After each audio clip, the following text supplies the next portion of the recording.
मेरा नाम समता है और बच्चों आपका क्लास 11th का जो चैप्टर चल रहा था बायोलॉजिकल क्लासिफिकेशन, तो लास्ट सेशन में काफी दिनों बाद हो रहा है। लास्ट सेशन में क्या कर रहे थे हम लोग? मल्टीपल चॉइस क्वेश्चंस कर रहे थे चैप्टर नंबर 2 के।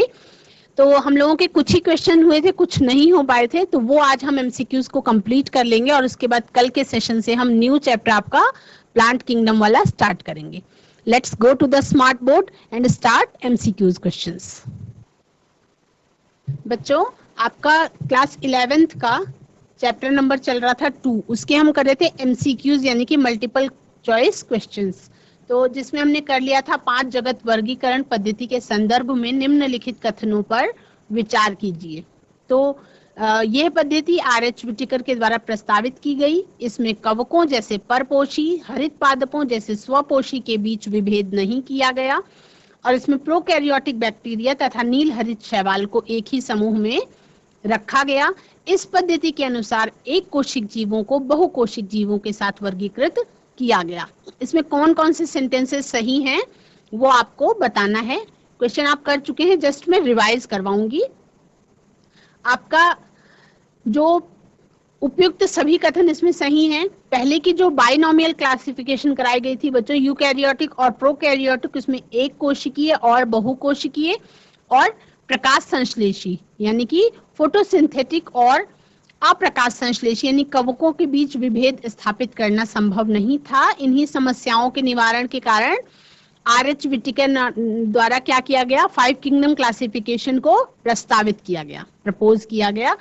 और इसमें कवकों जैसे परपोषी का हरित पादपों जैसे स्वपोषी के बीच क्या विभेद नहीं किया गया।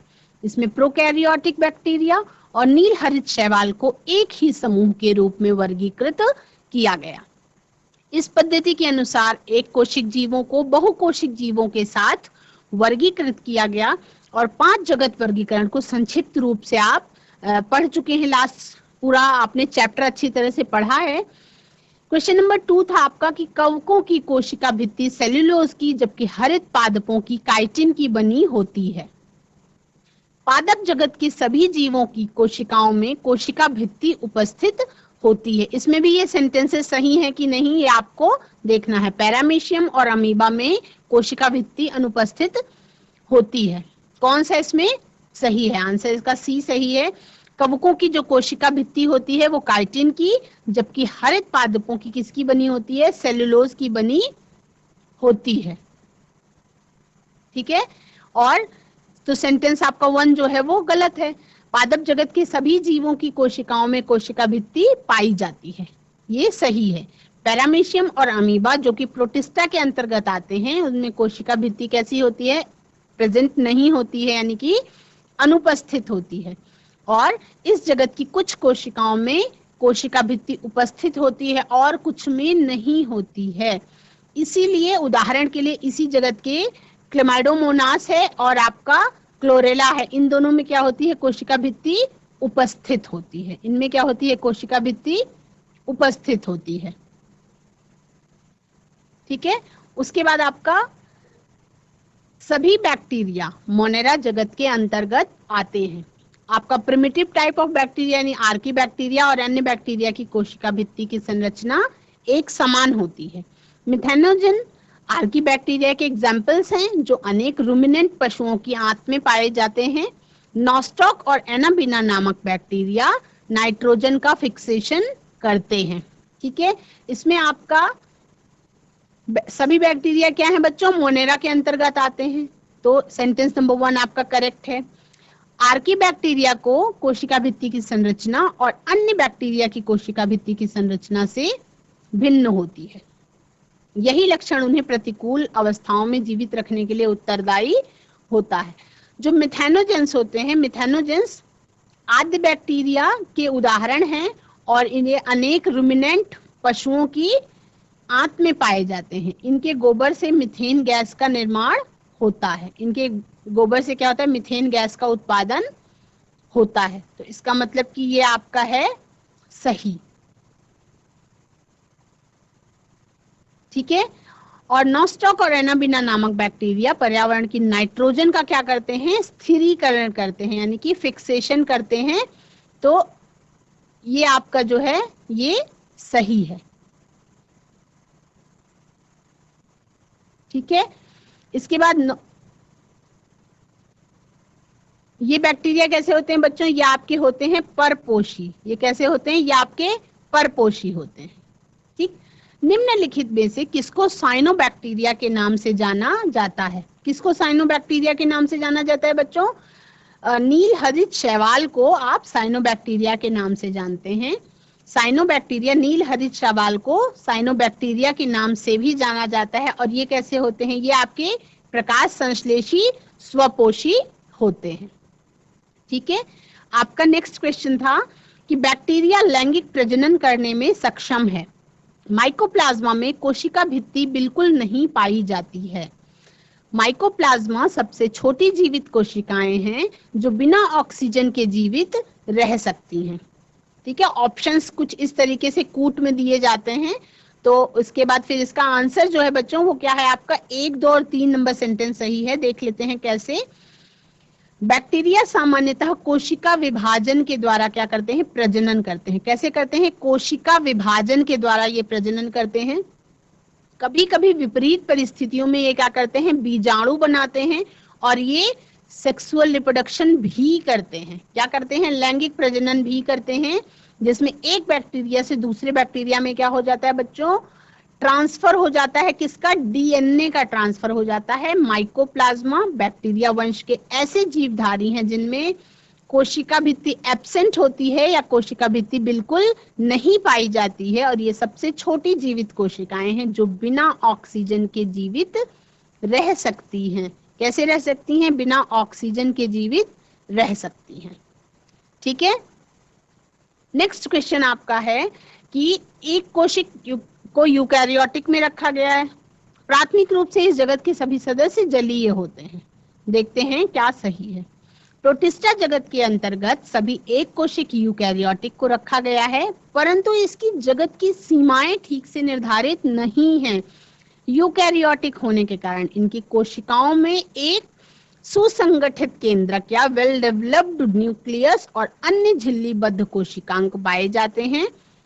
प्राथमिक रूप से इस जगत के सदस्य कैसे होते हैं, एक्वेटिक यानी कि जलीय होते हैं। जो प्रोटिस्टा में सीलिया और फ्लैजेला भी पाए जाते हैं, कशाभ और पक्षमाभ भी पाए जाते हैं। ये एसेक्सुअल और कोशिका संलयन और फिर जाइगोट बनने की विधि द्वारा क्या करते हैं, लैंगिक प्रजनन करते हैं। ठीक है। अब मैंने आपको ये क्वेश्चन था कि निद्रालु व्याधि नाम की बीमारी का कारक कौन सा है। इसका आंसर आप 3 ऑप्शंस हैं। आंसर इसका है बच्चों ट्रिपैनोसोमा, जिसमें क्या होती है, परजीवी कशाभी प्रोटोजोआ। ट्रिपैनोसोमा जो आपका इस बीमारी का कारक है, निद्रालु व्याधि नामक बीमारी का कारक है। इसमें क्या है कि प्रोटोजोआ के अंतर्गत अमीबीय प्रोटोजोआ, कशाभी है, फ्लैजिलेटेड प्रोटोजोआ, सीलिएटेड प्रोटोजोन्स और स्पोरोजोन्स आते हैं। ठीक है। तो जो इसमें विकल्प में एंटामीबा दिए गए हैं ये आपका अमीबीय प्रोटोजोन का एग्जाम्पल है, और पैरामीशियम जो है वो आपका सीलिएटेड प्रोटोजोन के एग्जाम्पल है। ट्रिपैनोसोमा से आपकी निद्रालु व्याधि नाम की बीमारी हो जाती है। ठीक है। क्वेश्चन है आपका कि फंजाई जगत के संदर्भ में निम्नलिखित कथनों पर विचार कीजिए। सेंटेंस है आपका, रोटी और संतरे का सड़ना फंजाई के कारण होता है। सामान्य छत्रक या मशरूम और कुकुरमुत्ता, टोड स्टूल जिसको कहते हैं, ये फंजाई के एग्जाम्पल हैं। ठीक है। तो इसमें से कौन सा सेंटेंस सही है कौन सा नहीं है, ये कूट इस तरह से आता है एग्जाम में। उपयुक्त दोनों कथन सही हैं। रोटी और संतरे के सड़ने के लिए कौन जिम्मेदार है, फंजाई। अगर फंगस लगती है तब फिर उसका क्या डिकम्पोजिशन होने लगता है ना, वो जल्दी जल्दी सड़ने लगता है। और सामान्य छत्रक मशरूम और टोड स्टूल ये दोनों भी फंजाई के एग्जाम्पल हैं। देखिए बच्चों, जो ये मशरूम खाने के लिए होता है, इस मशरूम को कभी कभी क्या होता है, इनकी कोई कोई प्रजाति ऐसी होती है जो जहरीली भी होती है। तो कभी भी बिना समझे जाने जो दिखाई पड़ रहा हो मशरूम के शेप के जैसा हो, पर अगर वो मशरूम ना हो तो आपको उसको जंगल से ला करके कभी भी नहीं खाना चाहिए। वो पॉइजनस भी हो सकता है। कुछ ऐसी घटनाएं हुई हैं इधर बीच में। तो मशरूम खाते समय हमेशा सावधानी बरतनी चाहिए, है ना। ये आपका कुछ क्वेश्चंस हैं कि इसका निम्नलिखित युग्मों पर विचार कीजिए। ईस्ट, इसका उपयोग ब्रेड और बियर के उत्पादन में होता है। पक्सीनिया, इसके कारण गेहूं में कीट रोग होता है। और पेनिसिलियम, इसका उपयोग प्रतिजैविक या एंटीबायोटिक के निर्माण में किया जाता है। तो इसमें कौन सा सही है? मुझे तो लग रहा है बच्चों कि ये सही सब सारे ही हैं। ईस्ट, पक्सीनिया और पेनिसिलियम तीनों ही फंजाई के एग्जाम्पल्स हैं। ईस्ट का उपयोग ब्रेड और बियर के निर्माण में किया जाता है। गेहूं में जो कीट रोग होता है उसके लिए पक्सीनिया उत्तरदायी कवक है और पेनिसिलियम से आपका एंटीबायोटिक्स का निर्माण होता है। कौन सा? Penicillium notatum. ठीक है। कब फंजाई जगत के संदर्भ में निम्नलिखित कथनों पर विचार कीजिए। फंजाई कैसे हैं? तंतुमयी हैं। लेकिन ईस्ट जो यूनिसेल्युलर है, इसका अपवाद है। ईस्ट कैसा होता है? गोले के रूप में होता है। फंजाई की कोशिका भित्ति सेल्यूलोज की बनी होती है। और फंजाई जगत में मृतजीवी यानी सैप्रोफिटिक, परजीवी यानी पैरासिटिक और सहजीवी यानी कि सिम्बायोटिक तीनों गुण प्रदर्शित होते हैं। तो ये आपका है तीनों सही। फंजाई तंतुमयी हैं, ये लंबी पतली धागे की तरह की संरचनाएं होती हैं। और कवक तंतु के जाल को क्या कहते हैं बच्चों? कवक जाल या माइसीलियम कहते हैं। आप सभी पढ़ चुके हैं। ईस्ट जो कि फंजाई के अंतर्गत ही आता है, ये इसका एग्जाम्पल है। इसमें कोई भी माइसीलियम नहीं पाया जाता है, ये आपका क्रिस्टल्स के रूप में पाए जाते हैं। फंजाई की कोशिका भित्ति में सेलुलोज अनुपस्थित होता है। क्या होता है? सेलुलोज अनुपस्थित होता है। और इसकी कोशिका भित्ति किस किस चीज से मिलकर के बनी होती है? काइटिन और पॉलीसेकेराइड की मिलकर के बनी हुई होती है। सेलुलोज उसमें नहीं होता है। ठीक है। अधिकांश जो फंजाई होते हैं ये परपोषित होते हैं, हेट्रोट्रॉपिक होते हैं। ये मृत वस्त्र से घुलनशील कार्बनिक पदार्थों का या ऑर्गेनिक मटेरियल्स का क्या कर लेते हैं? एब्जॉर्प्शन कर लेते हैं। और उसके बाद फिर इन्हें हम क्या कहते हैं? सैप्रोफिटिक कहते हैं या मृतजीवी कहते हैं। ठीक है। कुछ फंजाई सजीव पौधों पर निर्भर करते हैं। जो पूरी तरह से सजीव पौधों पर निर्भर करते हैं वो क्या कहलाते हैं? परजीवी कहलाते हैं। ठीक है, जो होस्ट को अपने नुकसान पहुंचाते हैं। और कुछ फंजाई शैवाल और लाइकेन और उच्च वर्गीय पौधों के साथ कवक मूल बनाकर भी रह सकते हैं। ऐसे फंजाई सहजीवी या सिम्बायोटिक कहलाते हैं। ये कैसे कहलाते हैं? सहजीवी, जिसमें ये एक दूसरे को हेल्पिंग मोड में रहते हैं हमेशा। ये आपके सिम्बायोटिक टाइप ऑफ रिलेशनशिप कहलाता है। तो और आपको सबको पता है कि फंजाई में कैसा होता है बच्चों? एसेक्सुअल टाइप ऑफ रिप्रोडक्शन यानी अलैंगिक जनन और लैंगिक जनन, दोनों प्रकार का जनन पाया जाता है। किसमें? फंजाई में। ठीक है। Phycomycetes, ascomycetes, basidiomycetes and deuteromycetes उपयुक्त में से कौन से फंजाई जगत के भाग हैं? ये चारों नाम जब चैप्टर पढ़ रहे थे तो बहुत विस्तार से इन चारों नामों के बारे में, अच्छी तरह से इनके हैबिट, हैबिटेट सबके बारे में, संरचना, इन चीजों के बारे में पढ़ा गया था। तो क्या ये सभी फंजाई जगत के एग्जाम्पल हैं या इसमें से कोई ऐसा भी है जो नहीं है? तो उपयुक्त सभी चारों ड्यूटेरोमाइसिटीज, एस्कोमाइसिटीज और ये चारों जो थे ये सभी फंजाई जगत के भाग हैं। इसमें आप सभी ने जो माइसीलियम की आकारिकी थी, मार्फोलॉजी थी और बीजाणु बनने और फलनकाय बनने की विधि फंजाई जगत के उपयुक्त वर्गीकरणों का आधार है। जो स्पोर्स का फॉर्मेशन था बच्चों और फ्रूटिंग बॉडीज जो उसमें बन रही थी वो इन फंजाई जगत के उपयुक्त वर्गीकरणों का आधार है। फाइकोमाइसिटीज जलीय आवासों, सड़ी गली लकड़ी, नम और सीलन भरे स्थानों अथवा पौधों पर कैसे पैरासिटिक रूप में पाए जाते हैं, अविकल्पी परजीवी के रूप में। वो कभी कभी क्या करते हैं? अपना भोजन खुद बना पाते हैं और कभी कभी क्या होते हैं? अविकल्पी परजीवी के रूप में पाए जाते हैं। एस्कोमाइसिटीज में क्या था? ये आपके सामान्यतः थैली फंजाई कहलाते हैं, सैक फंजाई, और ये एक कोशिक जैसे ईस्ट और बहुकोशिक जैसे पेनिसिलियम दोनों प्रकार के हो सकते हैं। और इनके अंदर क्या पाया जाता है? ये सैक फंजाई कहलाते हैं। तो इनमें थैलस वाली संरचना पाई जाती है। ये मृतजीवी, अपघटक, परजीवी अथवा शमल रागी जो पशु विष्टा पर उगने वाले होते हैं, ये आपके एस्कोमाइसिटीज की कैटेगरी में आते हैं।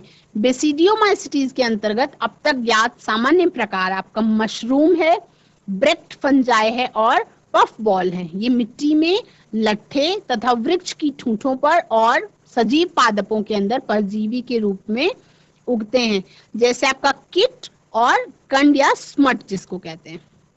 ड्यूटेरोमाइसिटीज है, इसको आप प्रायः अपूर्ण कवक भी कहते हैं।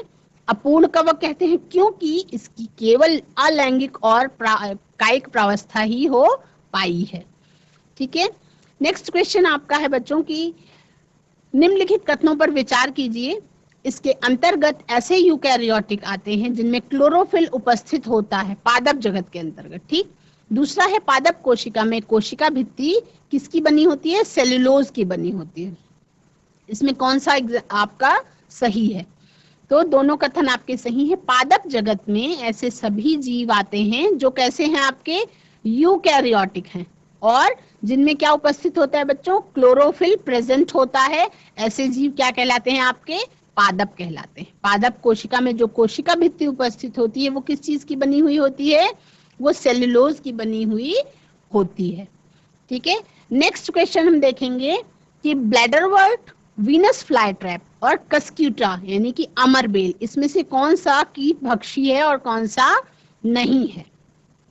ठीक है, तो उपयुक्त पादपों में से जो ब्लैडरवर्ट है और वीनस फ्लाई ट्रैप है, ब्लैडरवर्ट और वीनस फ्लाई ट्रैप, ये दोनों क्या है बच्चों? कीट भक्षी पौधों के एग्जाम्पल हैं। जबकि जो कस्क्यूटा है, अमरबेल है, ये आपका परजीवी का एग्जाम्पल है। पीले कलर की, येलो कलर की बेल की रूप में संरचना होती है। जब किसी भी होस्ट पे चढ़ते हैं तो होस्ट को वो अमर होती है कस्क्यूटा। अमर बेल इसका नाम ही है क्योंकि ये कभी खत्म नहीं होती। ठीक, जंतु जगत के संदर्भ में निम्नलिखित कथनों पर विचार कीजिए। इसके अंतर्गत विषम पोषी यूकैरियोटिक आते हैं जो कैसे होते हैं? बहुकोशिक होते हैं। इनकी कोशिका भित्ति काइटिन की बनी होती है। इस जगत के प्राणी भोजन का ग्लाइकोजन या फैट के रूप में क्या करते हैं? स्टोरेज करते हैं, संग्रहण करते हैं। ठीक है, तो इसमें आपका जंतु जगत के प्राणी कैसे होते हैं बच्चों? हेट्रोट्रोपिक यूकैरियोटिक होते हैं, विषम पोषी यूकैरियोटिक होते हैं जो बहुकोशिक होते हैं, मल्टी सेलुलर होते हैं। इस जगत के जीवों में कोशिका भित्ति अनुपस्थित होती है। ठीक है, यानी कि जो इस जगत के प्राणी अपने कोशिका भित्ति किसमें पाई जाती है? पादप जगत में। इस जगत के प्राणी अपने भोजन को एक आंतरिक ग्रहिका में पचाते हैं और उसका ग्लाइकोजन और वसा के रूप में संग्रहण करते हैं। तो आपका सेंटेंस नंबर 3 सही है, 1 सही है और 2 आपका है रॉन्ग। ठीक है, वायरस के संदर्भ में निम्नलिखित कथनों पर विचार कीजिए। आर.एच. विटेकर के जो 5 किंगडम क्लासिफिकेशन था उसमें क्या है? वायरस अनुपस्थित है ना? सही है कि गलत है ये आपको देखना है। ये एक अकोशिक जीव है। ये कोशिका को संक्रमित करके उसका उपयोग अपनी प्रतिलिपि यानी क्लोन बनाने में करते हैं और उस कोशिका को मार देते हैं, होस्ट सेल को। इसमें आनुवांशिक पदार्थ उपस्थित होता है। इसमें से कौन सा सेंटेंस सही है, कौन सा नहीं है? तो इसका एक बार हम देखेंगे एक्सप्लेनेशन कि आर.एच. विटेकर द्वारा सुझाए गए जो 5 किंगडम क्लासिफिकेशन था उसमें अकोशिक जीवों का उल्लेख नहीं किया गया है। ये आपने चैप्टर पढ़ा है बच्चों, आप सबको ये पता है। कौन कौन सा उल्लेख नहीं किया गया था? वायरस का बताया नहीं गया। वायरस के कैटेगरी के बारे में विरॉइड और लाइकेन, ये तीनों अकोशिक जीवों के उदाहरण हैं। प्रियॉन्स के बारे में भी नहीं बताया गया। वायरस के बारे में हम जानेंगे कि वायरस की संरचना कैसी होती है? क्रिस्टल टाइप होती है, रवेदार होती है और एक बार जब ये किसी कोशिका को क्या कर देते हैं? संक्रमित कर देते हैं, इन्फेक्ट कर देते हैं, तब उस कोशिका की मशीनरी का उपयोग, उस पूरी कोशिका का यूज क्या करते हैं? अपनी प्रतिकृति बनाने में करते हैं और उस कोशिका को क्या करते हैं? मार देते हैं, यानी कि अपने आप को मल्टीप्लाई करते हैं बहुत तेजी से और होस्ट सेल को क्या कर देते हैं? खत्म कर देते हैं। वायरस में क्या क्या पाया जाता है? आपका प्रोटीन प्रेजेंट होता है और जेनेटिक मटेरियल, आनुवांशिक पदार्थ दोनों उपस्थित होते हैं। ये आनुवांशिक पदार्थ कौन कौन सा हो सकता है? या तो होगा इट कैन बी RNA और इट कैन बी DNA। या तो आरएनए हो सकता है या डीएनए हो सकता है, वो भी या सिंगल स्ट्रैंडेड हो सकता है या डबल स्ट्रैंडेड हो सकता है ना। किसी भी वायरस में आरएनए या डीएनए दोनों एक साथ नहीं होते हैं, या तो आरएनए होगा या डीएनए होगा। वायरस केंद्रक प्रोटीन जिसको न्यूक्लियो प्रोटीन कहते हैं, और इसका जो जेनेटिक मटेरियल होता है बच्चों, ये दोनों होता है संक्रामक।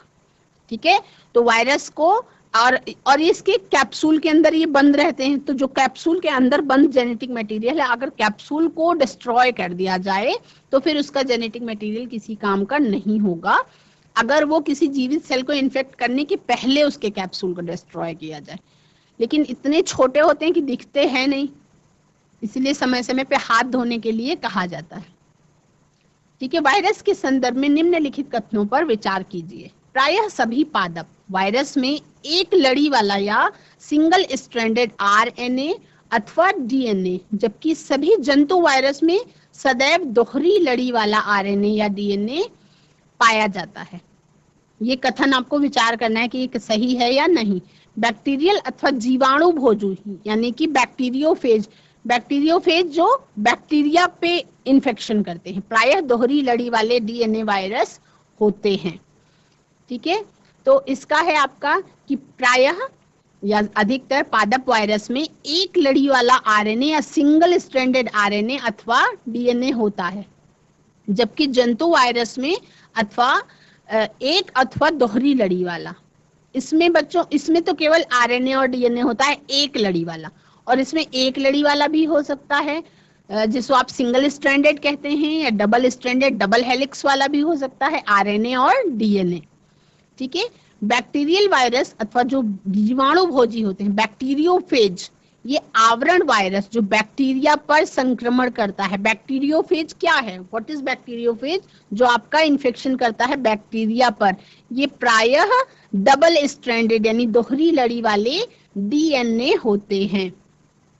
ठीक है, तो ये कुछ क्वेश्चंस ऐसे हैं जो पूरे चैप्टर को अगर आपने पढ़ लिया है, समझ लिया है, तो ये आपका कवर करते हैं ये सारे क्वेश्चंस को। इसमें और भी हर बच्चों आपकी बुक में तो हर एक सेंटेंस पे एक क्वेश्चन बन सकता है, तो इस तरह से आप प्रैक्टिस करेंगे तो आपको समझ में आ जाएगा कि चैप्टर आपका अच्छी तरह से कंप्लीट हुआ है कि नहीं। विरॉइड के संदर्भ में निम्नलिखित कथनों पर विचार कीजिए। ये वायरस से कुछ बड़े होते हैं साइज में। वायरस के विपरीत इनमें प्रोटीन आवरण का क्या होता है, अभाव होता है, और इनमें आरएनए प्रेजेंट होता है। देखते हैं, विरॉइड की खोज टीओ डाइनर द्वारा की गई थी। ये वायरस से छोटा होता है, और पोटैटो स्पिंडल ट्यूबर नाम का रोग जो है वो विरॉइड के कारण होता है। तो विरॉइड से क्या होता है, पादपों में ही रोग कारक, पादपों के लिए पैथोजेंस का काम करते हैं। वायरस के विपरीत इसमें प्रोटीन आवरण अनुपस्थित होता है, जबकि आरएनए क्या होता है, प्रेजेंट होता है। तो आपका सेंटेंस नंबर 2 और 3 आपका सही है, और जो सेंटेंस नंबर 1 था आपका वो है रॉन्ग। विरॉइड की खोज टीओ डाइनर के द्वारा की गई थी, और ये वायरस से बड़ा नहीं होता, वायरस से होता है ये छोटा। ठीक है, क्वेश्चन है, लाइकेन, शैवाल और कवक के सहजीवी सहवास के उदाहरण हैं। लाइकेन और इसमें निम्नलिखित कथनों पर विचार कीजिए। कवक शैवाल के लिए भोजन संश्लेषित करता है, जबकि शैवाल कवक को आश्रय देने और उसके लिए खनिज तथा जल के अवशोषण का काम करता है। ये प्रदूषण के बहुत अच्छे संकेतक हैं, और इन उपयुक्त कथनों में से कौन सा सही है, कौन सा नहीं। तो इसका बच्चों आंसर है आपका लाइकेन शैवाल और कवक के सहजीवी सहवास का उदाहरण है।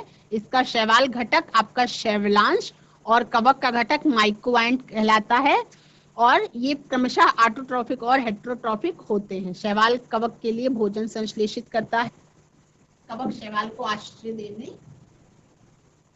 बच्चों, आज की क्लास में आप सभी ने चैप्टर नंबर 2 के 18 मल्टीपल चॉइस क्वेश्चंस किए, और ये कलेक्टिव क्वेश्चंस जो थे वो आपके पूरे चैप्टर को कवर करते हैं। तो इसके साथ ही कुछ और एमसीक्यूज का आप अपने घर पे प्रैक्टिस करिएगा। That's all for today. Have a nice day, take care and bye bye. आप सभी का दिन शुभ हो और आप सभी स्वस्थ रहें, खुश रहें।